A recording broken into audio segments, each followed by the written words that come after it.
globale.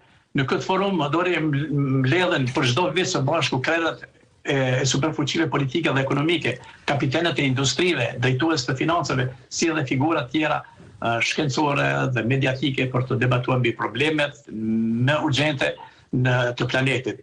Është folur shpesh pse ky forum bashkë në Zvicër, pse jo në Gjermani apo në Gjenevë, por u zgjon Zvicra dhe Davosi si një vend neutral dhe gjeografikisht i përshtatshëm për shkak një trekonshi për vendet evropiane që liderët që më lehtë edhe më afër ta kenë. Besoj edhe strategjikisht sepse për të ardhur këtu në Davos është vetëm një rrugë dhe nuk ka të tjera. Çka protestuesit nuk mund të mblidhen shumë.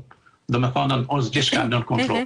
Ndërkohë që prej një viti kam përshtypjen që Klaus Schwab nuk është në drejtim të forumit ekonomik, kam përshtypjen janë drejtues të rinë. Cilët janë ata dhe ka ndryshuar drejtimi i forumit nga këta zotrinj, pra a kanë prioritete të tjera? Po, unë isha vitin e kaluar, sepse që 2 vite në fakt zoti Schwab nuk është në krye të këtij forumi botror. Që vitin e kaluar kur isha, kishte ndryshuar pak edhe struktura dhe imazhi dhe edhe forca fuqia e këtij forumi ndërkombëtar.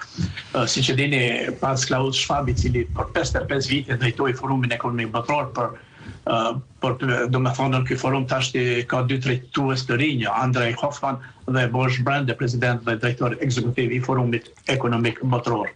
Janë folur shumë për gjatë viteve teori konspirative në lidhje me këtë klub ekskluziv, personash të fuqishëm nga politika, nga ekonomia, nga biznesi e tjerë. Në ndjenjen tuaj, cilat janë disa nga këto që konsiderohen teori konspiracioni, por edhe fakte reale të cilat janë diskutuar, debatuar dhe hedhur në tryezën e debatit? Po, Dori, domethënë në forumi ekonomik botror lidhet shpesh me teori konspirative, jo pse është një organizatë sekrete, por për shkak të kombinimit të pushtetit, mungesës së transparencës së plot dhe keq interpretimit të individëve të tij. Janë këto arsyet kryesore të shpjeguara qartë, me që këtu mblidhen njerëzit më të fuqishëm në botë. Shumë takime janë me dyert të mbyllura, nuk publikohen gjithmonë detaje konkrete, edhe pse kjo është normale për diplomacinë dhe biznesin. Për disa sekreti është diçka e errët. Frika është nga globalizimi. VEF mbështet bashkëpunimin global, promovon politika përbashkëta, ndërkombëtare për disa grupe. Kjo shihet si humbje e sovranitetit kombëtar, qeveri globale e fshehtë.